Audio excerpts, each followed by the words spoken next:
Hello and welcome back to ESL Universe's video series on English tenses.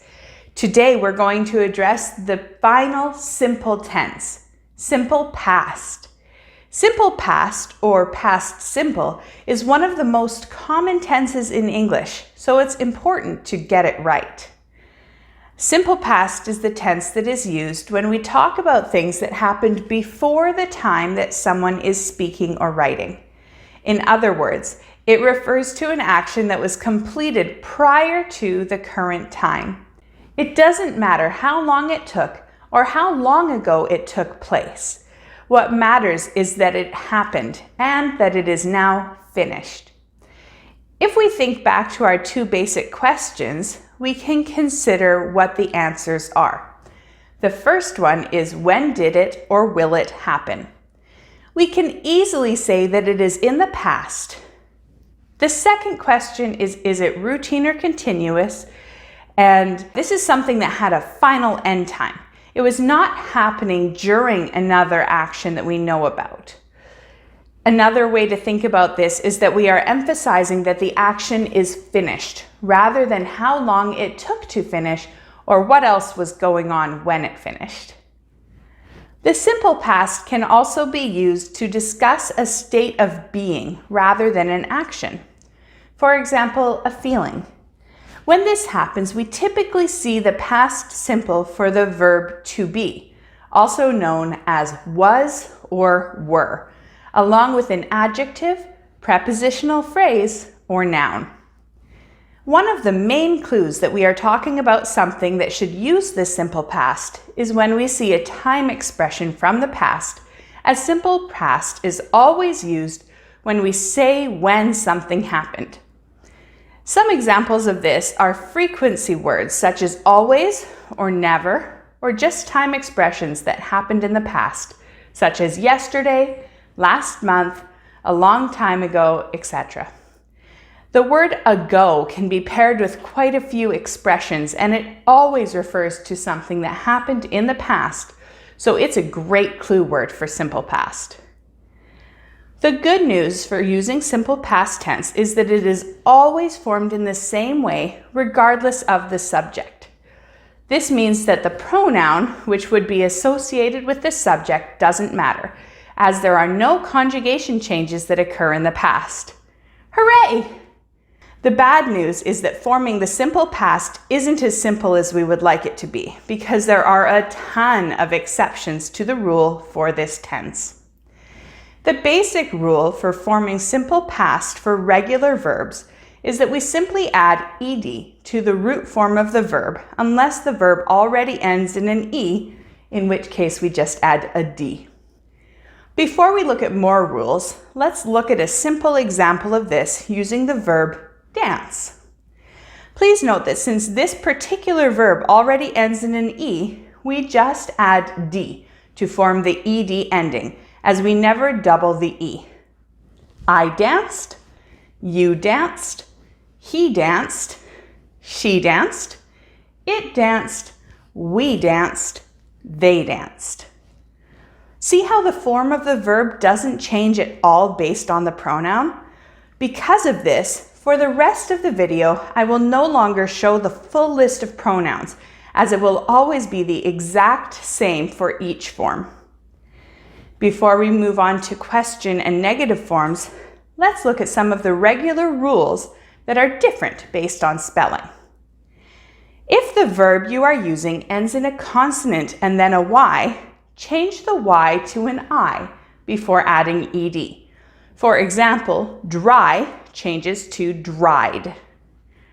If the verb ends in a single vowel followed by a single consonant, except for words ending in w or y, such as the word stop, double the consonant before adding ed. This changes stop to stopped. With that being said, there are a lot of irregular verbs in the simple past that do not follow any of these rules. Unfortunately, these simply need to be memorized as there is no rule to follow. Some verbs are irregular because they don't change at all between present and past tense. For example, cut remains cut, and hit stays as hit in the past. However, some past tense verbs are even weirder to figure out, and it is very important to know which past tense forms match with an infinitive verb so that you recognize some of the more common verbs when you see them in the past tense. For example, here are a few common irregular verbs in the simple past. To be becomes was or were. This is one of the few verbs where conjugation actually does matter in the simple past. I was, you were, he was, she was, it was, we were, they were. To have changes to had. To do changes to did. To get changes to got. To give changes to gave. To say changes to said. To go changes to went. To come changes to came. To take changes to took. To see changes to saw. Once you've learned the positive forms of the simple past, it's also important to understand how to speak in the simple past using the negative and question forms. The negative form of simple past is actually pretty easy, but you need to know the past form of the verb to do to get it right. As a reminder, the simple past of to do is did. In order to make the negative form, a simple sentence would use the subject followed by the words did and not, which can be contracted into the word didn't, followed by the infinitive form of the action verb without the word to. For example, we can say, he didn't walk, or she didn't fly. The question form, or interrogative form, switches the past of the verb do, also known as did, with the subject before finishing with the infinitive verb without the to. For example, did he walk, or did she fly? If you remember from previous videos, I told you that the verb to be is almost always an exception to the rule. We have already seen this with it being was or were in the past, meaning that it does get conjugated in the past.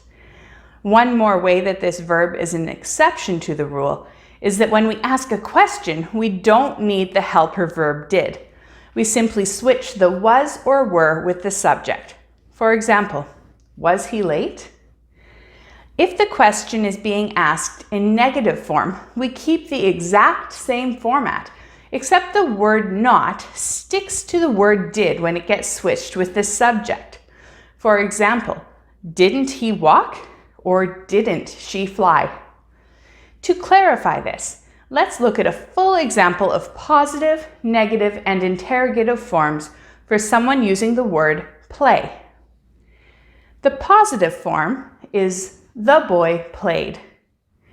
The negative form is the boy didn't play.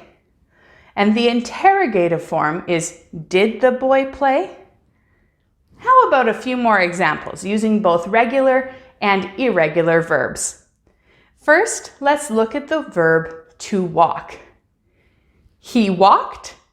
He didn't walk. Did he walk?